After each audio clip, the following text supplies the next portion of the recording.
श्री सतगुरु महाराज की जय। कहानी साँच साँच सो साँच है। सर्वसाधारण के साथ दुष्टों का ईर्ष्या व्यवहार तो सदा से रहा ही है, साथ ही संत महात्माओं के साथ भी इन्होंने कम धृष्टता नहीं की है।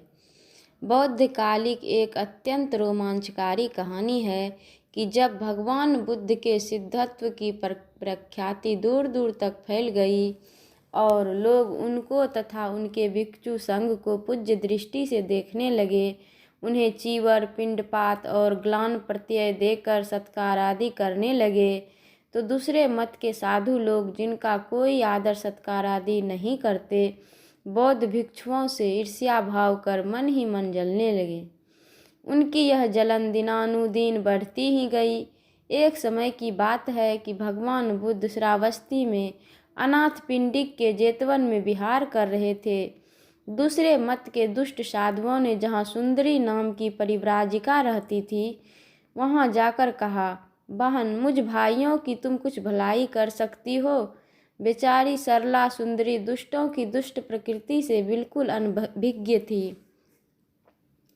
अपने शुद्ध सात्विक हृदय को जानती थी। बोली, भाई, मैं किस योग्य हूँ? मुझसे आपकी क्या सेवा हो सकती है? यदि मुझ में आप भाइयों की भलाई हो तो मैं अपनी जान देने को तैयार हूँ। उन दुष्ट साधुओं ने कहा, तो बहन, त्वरित जेतवन चलो। भोली भाली सुंदरी तुरंत जेतवन के लिए चल पड़ी। मार्ग में कहीं एकांत पाकर उन दुष्टों ने सुंदरी का प्राणांत कर जेतवन के समीप एक गड्ढे में उसकी लाश को छिपा दिया और कौशल राज प्रसेनजीत से जाकर कहा, महाराज, भिक्षु संघ की सुंदरी परिव्राजिका आजकल दिखाई नहीं देती है। प्रसन्नजीत ने कहा, तो इसकी खोज कीजिए।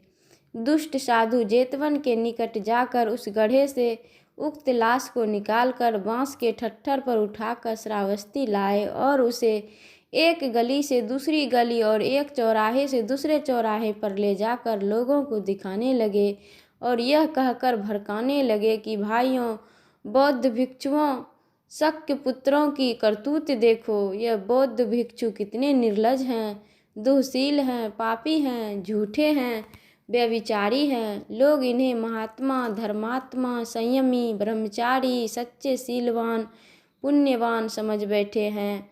न तो इनमें श्रमण भाव है न निष्पापिता। इनके श्रमण भाव और निष्पापिता सभी नष्ट हो चुके हैं। व्यभिचार करने के बाद हत्या कर डालना कितना जघन्य कर्म है। इस प्रकार दुष्ट साधुओं ने झूठा प्रचार करके बौद्ध भिक्षुओं के प्रति लोगों में अश्रद्धा पैदा कर दी। कुछ समय श्रावस्ती के लोग बौद्ध भिक्षुओं को देखकर उनसे बहुत बुरा सलूक करते थे। उन्हें असभ्य, निर्लज, पतित आदि कहकर धुतकारते, धिक्कारते और गालियां देते थे। कहते कि व्यभिचार करने के बाद स्त्री को मार डालना उचित नहीं था।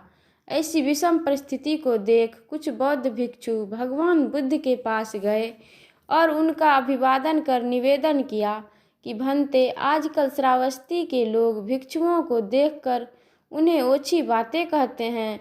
बौद्ध भिक्षु निर्लज हैं। व्यभिचार करने के बाद स्त्री की हत्या कर डालना उचित नहीं था। भगवान ने कहा, भिक्षुओं, यह बात बहुत दिनों तक नहीं रहेगी। एक सप्ताह भर रहकर उसके बाद बंद हो जाएगी।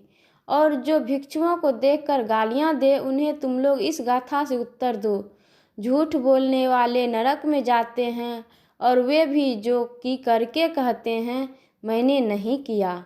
मृत्यु के बाद परलोक में दोनों की समान गति होती है। तत्पश्चात जो कोई बौद्ध भिक्षुओं को देखकर गालियां देते तो बौद्ध भिक्षु प्रयुक्त गाथा कहकर उत्तर देते।